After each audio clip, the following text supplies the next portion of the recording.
Vai lá, E aí, Timei. meu povo, estamos de volta. Noite. Passamos Boa um tempo noite. sem gravar, hein? Voltando agora em 2026 com tudo. Nós somos o grupo Saber e Conhecer.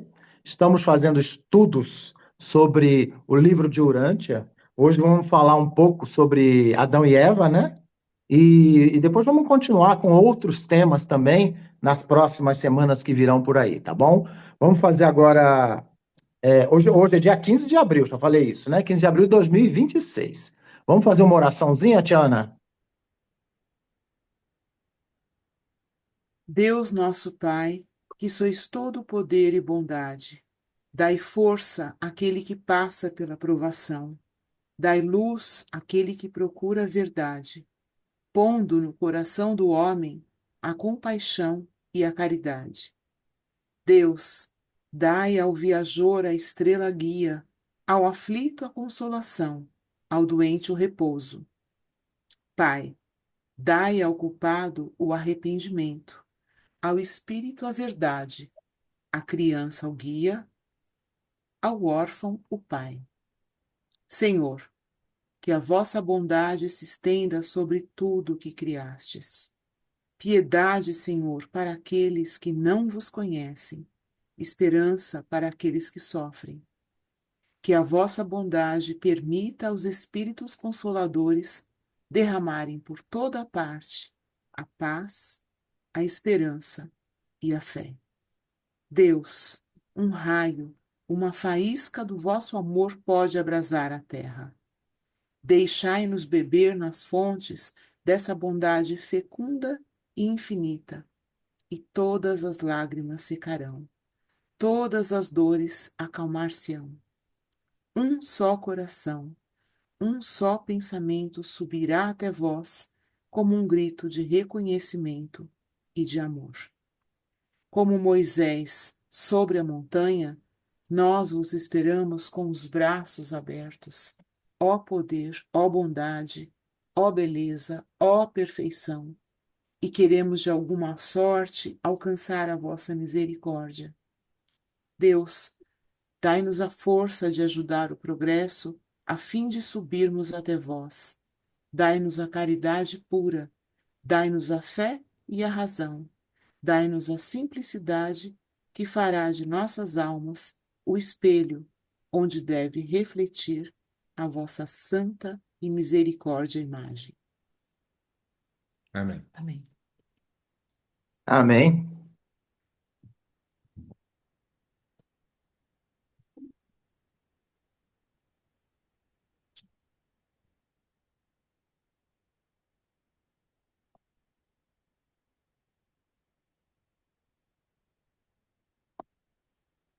Vamos lá. Adão e Eva, livro de Urântia.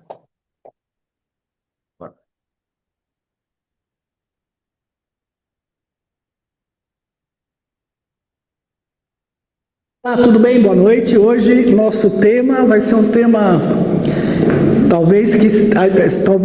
eu penso que o tema de Adão e Eva seja uma das maiores fantasias que tem no planeta em relação ao que é a realidade e aquilo que foi pregado para nós como o que significa o Adão e a Eva e efetivamente o que eles vieram fazer no planeta.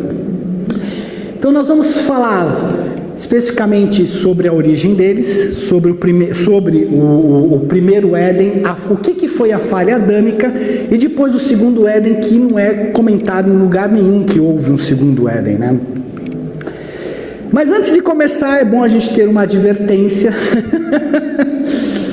que essas apresentações, os conteúdos todos que são feitos em todas as palestras de Urântia, obviamente são uma interpretação de cada um, daquele que se dispõe a apresentar. E assim, cada ser humano que lê o livro de Urântia também é uma interpretação própria. O documento está lá, cada um vai interpretar de acordo com aquilo que tem em seu interior. E, basicamente, no caso de Adão e Eva, a gente escreve aqui que para aprofundar-se no termo, caso tenha interesse, leia o livro de Urântia. Eu acho extremamente interessante ler a história de Adão e Eva, Porque isso daqui não é, a gente não vai discutir os seres divinos, a gente não vai discutir o que é o universo, mas Adão e Eva praticamente dentro do livro é uma história mesmo. Então hoje nós estamos na nossa 7ª palestra, tá? A próxima palestra, que vai ser o ser humano, a mente, a alma e o espírito, vai ser no 27 de novembro, vai ser feita pelo Caio. Muito bem, para nós entendermos basicamente o que vem a ser um Adão e uma Eva planetário, qual é a função deles, é importante a gente voltar na parte da evolução, de como surgiram os seres humanos. E nós vimos na palestra do Caio, principalmente, que nós todos temos origem animal, que foi colocado o plasma da vida aqui, a partir dali vieram as plantas, os peixes, os mamíferos, e dos mamíferos, após milhares de anos de desenvolvimento, dentro de um nível de primatas, surgiram os seres humanos. Os seres humanos nada mais são do que esses animais que de repente subitamente surgem seres com vontade. E o ser com vontade, ele difere de um animal, porque se nós temos os 7 ajudantes, os 7 espíritos ajudantes da mente, os animais têm 5 e o ser humano tem 2 a mais, que é a sabedoria e a adoração. E ele tem volição, e é isso que difere um ser humano de um animal. Mas, indiscutivelmente, a nossa origem é animal. Todo o nosso desenvolvimento, todo o nosso DNA é animal. Isso que é importante. Todas as nossas características, a gente não nasce divino, a gente é o oposto, a gente nasce de um DNA animal, que é considerado os seres mais baixos da evolução. Os primeiros seres humanos, então,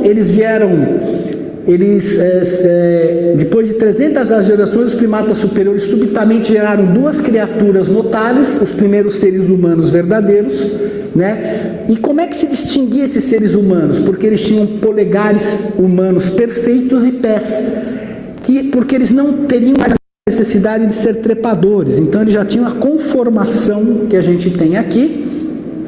Eles alcançavam apenas a maturidade aos 12 anos e poderiam ter um potencial de vida de 75 anos. Eles falam assim que eles foram uma aprovação para os pais deles, porque são gênios, né? Porque eles aprontavam, eles tinham um monte de capacidade, eles já tinham um intelecto, e eles conseguiram, inclusive, já haviam aperfeiçoado até uma linguagem de 50 palavras que eles nunca conseguiram ensinar para a família deles. E o nome deles é Andon e Fonta. Tá? Isso é uma representação, a gente não sabe se é bem assim, mas pelo menos dá uma ideia um pouco visual da época de que eles vieram aí. E de lá para cá, a partir de Andon e Fonta, nós tivemos 8 raças que se desenvolveram naturalmente dentro da humanidade. Que foi a primeira raça andônica, que foram os fundadores, veio a segunda raça, foi a raça vermelha, veio a raça laranja, a raça amarela, a raça verde, a raça azul, que deu origem principalmente à branca, a raça índigo, os noditas, e a última raça, ela vem por uma razão extremamente específica, que é fazer o quê? Elevar tudo a outro patamar, essas 8 raças de desenvolvimento natural que tem no planeta. Então, como é que foi? E para ajudar o desenvolvimento da humanidade, porque não só vem uma raça trazer um novo DNA, mas como você tem que ter os filhos criadores vindo aqui para ajudar esse desenvolvimento. E nós já fomos visitados por 4 ordens de filiação. A primeira foi o príncipe planetário Caligasta. A segunda foram os filhos materiais, chamados Adão e Eva. Terceiro foi o Maquiventa Melquisedeque, conhecido como Sábio de Salém. E a quarta foi o Cristo Micael, que veio como filho do paraíso em auto-outorgado. Hoje o nosso foco vai ser nos filhos materiais, Adão e Eva. Perfeito? Muito bem. Quem são as ordens dos filhos materiais? O filho criador de si mesmo cria os belos e magníficos filhos e filhas da ordem material de filiação do universo. Quer dizer, eles têm origem no próprio filho criador. Essa é a origem dos Adãos e Evas originais de cada sistema local de Nébadon. Eles são uma ordem reprodutora de filiação, sendo criados masculinos e femininos. Por sinal, eles são a única ordem reprodutora que existe fora dos seres humanos que se reproduzem sexualmente. Os da sua progênie funcionam como cidadãos relativamente permanentes da capital de um sistema, que em nosso caso é Edentia, embora alguns deles recebam a missão de servir como Adãos planetários. Então, não necessariamente todos os filhos materiais serão Adão e Eva planetários, mas eles têm uma função no universo. Se a gente olhar a origem dele, nós temos a Trindade. A Trindade cria o Filho Eterno com o Pai Universal, criam os filhos criadores Micaéis. Esses filhos criadores Micaéis, que são o padrão de um filho Micael, que é um criador de universo, projeta os seres nos filhos criadores que trabalham dentro do superuniverso, e ele, somente ele, cria a ordem dos filhos materiais. Então, para cada universo que ele cria, ele vai gerar filhos materiais relativos àquela energia daquele universo que ele criou. Qual é a constituição de um Adão e de uma Eva? A altura varia de 2,5 metros a 3 metros. Aí você lê naqueles livros que os deuses eram gigantes, e tem um monte de coisa, né? Os corpos brilham com um halo de luz radiante de tonalidade violeta. E daqui que surgiu aquele mito de que os santos têm aquela auréola na cabeça. Porque eles usavam roupas e só ficava a cabeça iluminada. Sangue. Embora o sangue material circule em seus corpos, eles também são sobrecarregados de energia divina e luz celeste. Quer dizer, eles realmente fazem uma conexão entre o céu e a terra. Eles têm o sangue material, mas eles também estão sobrecarregados dessa energia divina. Natureza. Eles são iguais um ao outro. Eles diferem apenas quimicamente pela característica reprodutiva. São projetados para servir aos pares em quase todos os seus compromissos. Eles não têm ajustador de pensamento enquanto eles vivem na capital do sistema, então eles são seres de origem divina, não têm ajustador, mas conforme eles vão vivendo nos universos e vão tendo experiências e vão cumprindo essas experiências, eles mais tarde recebem um ajustador e aí eles entram na carreira ascensional do ser humano que nem nós, até chegar diante do paraíso. Então não é apenas os seres, nós como seres de origem animal, que temos a capacidade ascensional de chegar até o paraíso. O Adão e Eva também é uma das correntes que pode chegar até lá e que recebe ajustador do pensamento. Função. Eles são o elo de conexão entre o mundo espiritual e o mundo físico, óbvio. São criados lá, eles vêm fazer isso. E moradia, eles concentram-se nas sedes centrais do sistema, onde se reproduzem e conduzem a vida como cidadãos materiais do reino. Numa missão planetária, o filho e a filha materiais ficam incumbidos da missão de fundar a raça adâmica, de tal modo, uma raça destinada finalmente a se miscigenar com os habitantes mortais da esfera, funcionando como elevadores biológicos daquele planeta. Então eles trazem este DNA, este sangue chamado violeta, se misturam com os pessoal aqui da esfera e elevam até o máximo potencial. Na missão planetária, eles não podem se mesclar diretamente com o povo do jardim não se mescla diretamente com os seres humanos. Lembram que, ao contrário do que a gente vive hoje, toda evolução é altamente seletiva, sempre se está atrás do melhor código genético, né? Então, tudo que se faz é buscar a seleção genética natural de todas as maneiras. E quais são os benefícios da vinda de um filho material para o planeta? Eles são uma dádiva plena da graça divina para as raças mortais. Geralmente, quando chegam os filhos materiais, eles pronunciam uma grande idade de invenções, de progresso material e esclarecimento intelectual. A era pós-adâmica é uma idade científica na maioria dos mundos. E o que não aconteceu com a gente, né?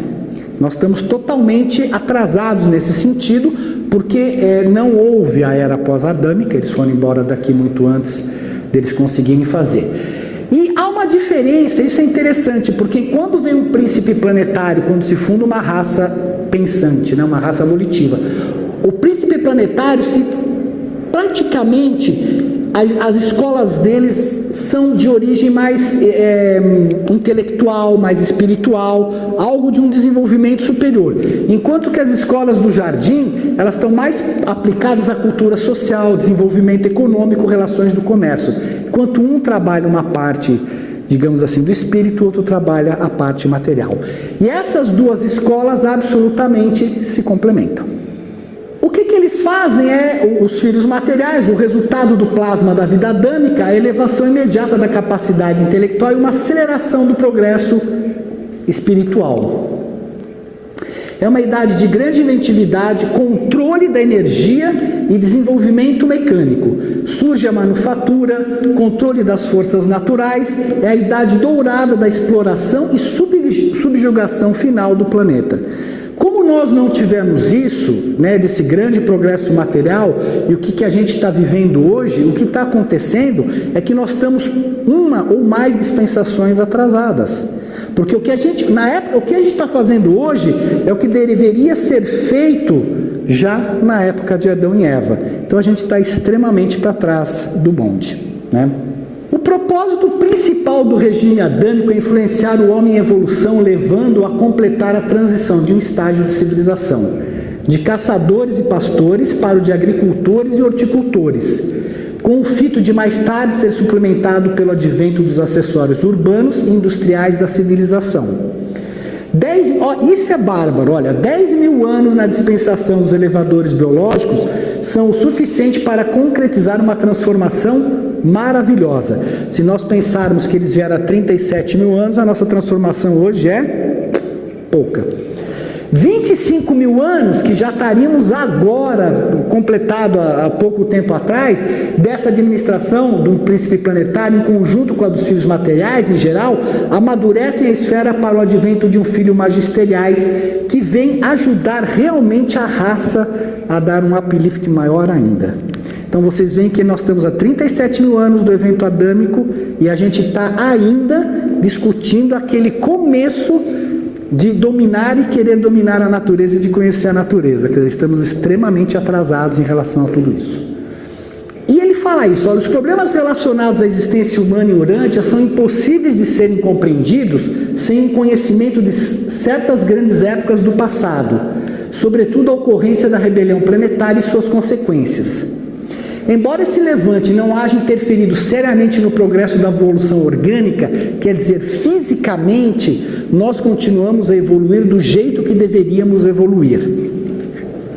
Ela modificou acentuadamente o curso da evolução social e do desenvolvimento espiritual, que é o caos, entre aspas, que a gente está vendo hoje aqui. Toda a história suprafísica do planeta foi profundamente influenciada por essa devastadora calamidade. E foi assim que o Tabamantia, que é um supervisor soberano da série dos mundos decimais, veio ao nosso planeta para estudar a raça. Realmente ele concluiu que nós tínhamos condições de receber um filho e uma filha material, e menos de 100 anos depois dessa época da inspeção, eles desembarcaram aqui, o Adão e a Eva planetária. Como é que foi a preparação da chegada do Adão e da Eva? Quando os filhos materiais iniciam sua permanência em mundo, ele vai para um lugar de extrema beleza, é o lugar talvez mais belo que tem dentro, eles escolhem o lugar mais bonito que tem dentro daquele planeta. E ele é chamado de Jardim de Éden porque é em homenagem ao esplendor da botânica de Edentia, que é a capital da nossa constelação e onde moram os pais altíssimos. Por isso que é chamado Jardim de Éden, porque no certo sentido seria uma cópia daquilo que se tem lá aqui para se fazer o desenvolvimento do povo. Então o comitê foi criado e esteve afastado por quase 3 anos e fez um relatório favorável envolvendo 3 localizações possíveis. A primeira era uma ilha no Golfo Pérsico, a segunda localização próxima ao rio subsequente ocupada pelo segundo jardim, que é o rio Tigre e Eufrates, e a terceira uma longa e estreita península, quase uma ilha que se projetava para o oeste na costa oriental do Mediterrâneo. O local a ser escolhido deveria ser o local de maior beleza que houvesse. E o que aconteceu? Fotos recentes, estudos recentes, eles chegaram à conclusão de que esta daqui, a ilha de Chipre, deveria ser uma parte que ela era ligada ao continente, era ligada à parte da Síria, que basicamente aqui deveria ser a parte do primeiro jardim. Hoje o que você tem na coisa é que houve isso daqui por causa de terremoto, 4.000 anos depois que eles abandonaram, houve uma separação do que é chamada a ilha de Chipre, que ficou localizada aqui da terra, e o jardim ele foi totalmente afundado aqui dentro do mar. E ele é confundido muito com a Atlântida. A bem da verdade, em Critias, Platão fala, ele descreve como era o jardim, e é muito semelhante ao que está escrito no livro de Urântia. Até tem um livro que mostra o que Platão fala e o que o livro de Urântia fala, como ele tem as mesmas características. É muito curioso isso. Então, praticamente, eles consideram isso como uma prova de que esta região aqui é que abrigou o primeiro jardim. E foi descoberto, agora realmente o pessoal mergulhou, achou que deve ser isso. Mas é bacana ter uma ideia da localização, né? Que o pessoal foi atrás e conseguiu achar de verdade. Bom, outra grande desmistificação que faz o livro é em relação à árvore da vida, né? O que é a árvore da vida? A árvore da vida, bem da verdade, e isso daqui o livro explica muito bem, ele diz assim, é possível que a árvore do conhecimento do bem e do mal possa ser uma expressão de sentido figurado, uma designação simbólica que abrange uma enorme quantidade de experiências humanas. Mas a árvore da vida não foi um mito, ela era real, e por um período longo esteve presente em Urântia. Quando os Altíssimos de Edente aprovaram a designação de Caligaste como príncipe planetário de Urântia e os 100 cidadãos de Jerusalém como os membros do seu corpo de assessoria administrativa, eles enviaram ao planeta por intermédio dos Melquisedeques um arbusto, não é uma árvore, é um arbusto, a bem na verdade, de Edentia, e essa planta cresceu e transformou-se na árvore da vida em Urântia. Essa suposta superplanta armazenava certas energias do espaço que são antídotos para os elementos que produzem os efeitos do envelhecimento na existência animal.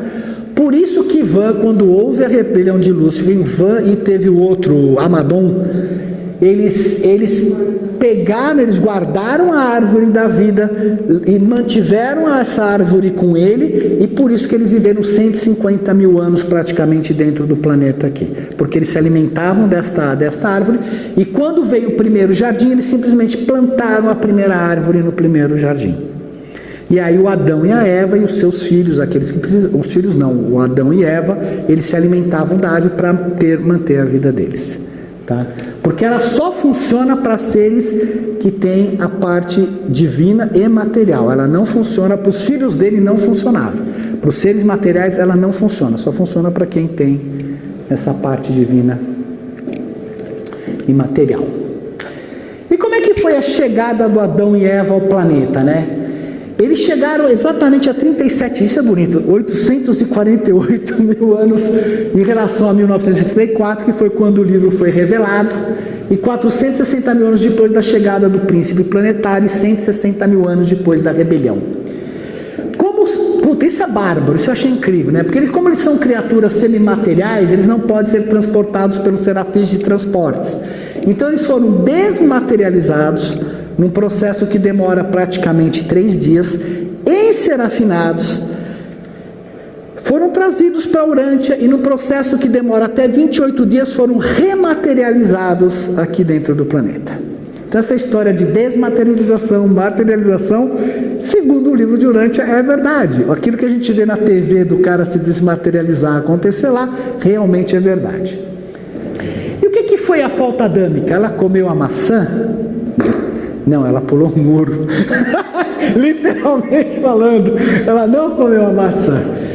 O que acontece é o seguinte, você imagina o pessoal num planeta isolado, se sentindo filhos materiais, na toda a situação que eles estavam, apesar de apesar de todos os esforços que eles fizeram durante 100 anos, muito pouco progresso havia sido feito fora do jardim. Mesmo porque Caligaste e Daligaste estavam fazendo seus melhores esforços para que a coisa realmente não andasse e a coisa não caminhasse de verdade, né?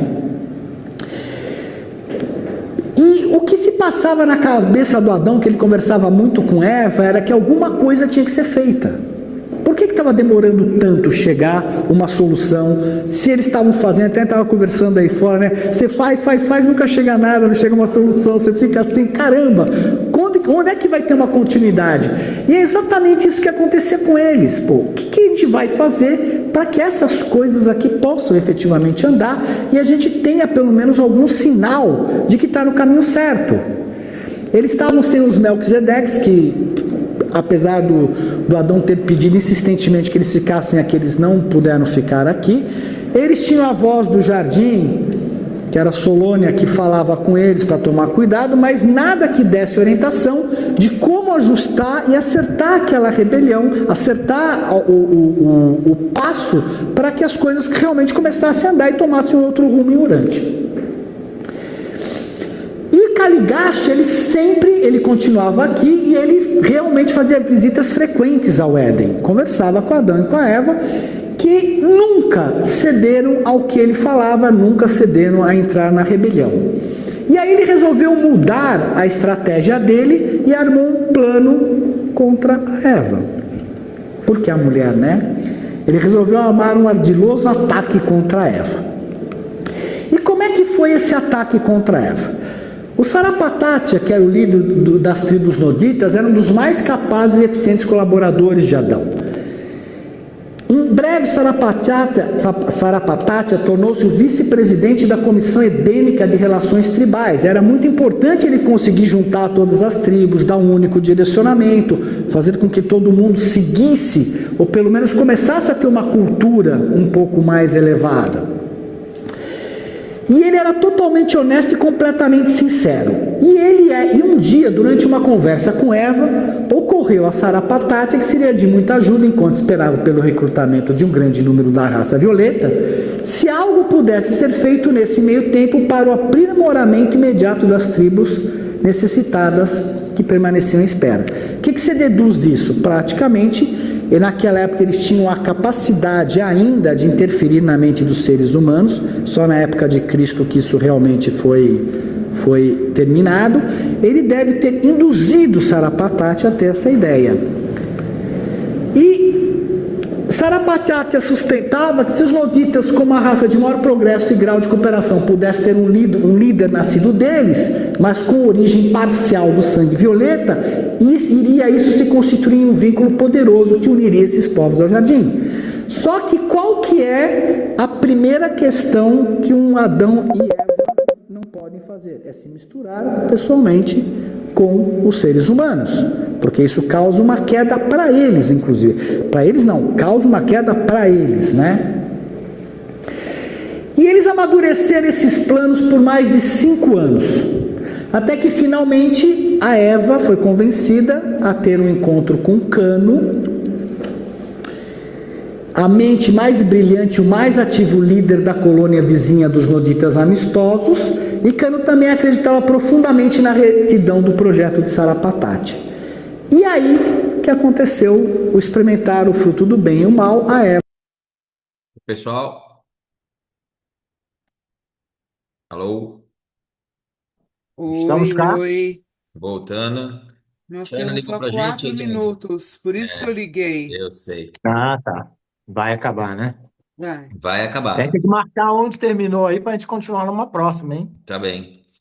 Tá ficando interessante. Ficou bem interessante. Pena que não Esse dá tempo Sarapatatia Nossa. aí, não sei pra não, hein? gente comentar. Eu Sarapatatia anotei seduzindo a Eva muita aí. coisa. Se vocês quiserem depois comentar, eu acredito que a gente não vai conseguir nesse vídeo, Não, porque vai a gente acabar tem logo, que né? fazer a nossa oração de Fazer uma encerramento. oraçãozinha, é verdade. Aí a gente continua no Mas próximo. a gente tem que fazer os comentários desse de hoje no nosso A gente próximo. pode fazer a lição de casa, né? De repente Sim, anotar as perguntas É, e discutir para a semana que próxima vem. vez. sim. E coloca aí, Adão e Eva, parte 1, Adão e Eva, parte 2. Aí os comentários É, ficam na parte 2. sim, Eu sim. anotei tudo aqui. Hum. Tá tudo anotado. Aí a gente faz os comentários, né? A discussão no próximo vídeo. Tá bem, combinado. Ok. Então, vamos lá? Então vamos para o encerramento, uma oraçãozinha. Vamos lá, vamos finalizar a nossa reunião com a prece do Pai Nosso. Pai nosso que estais nos céus, santificado seja o vosso nome, venha a nós o vosso reino, seja feita a vossa vontade, assim na terra como nos céus. O pão nosso de cada dia nos dai hoje. Perdoai as nossas ofensas, assim como nós perdoamos a quem nos tem ofendido. E não nos deixeis cair em tentação, mas livrai-nos do mal. Amém. Amém. Que assim Amém, seja. amém. Boa noite a Uma ótima todos. semana para Uma vocês. ótima semana. Gratidão, meu povo. Boa noite. Bom Boa descanso para noite. vocês aí.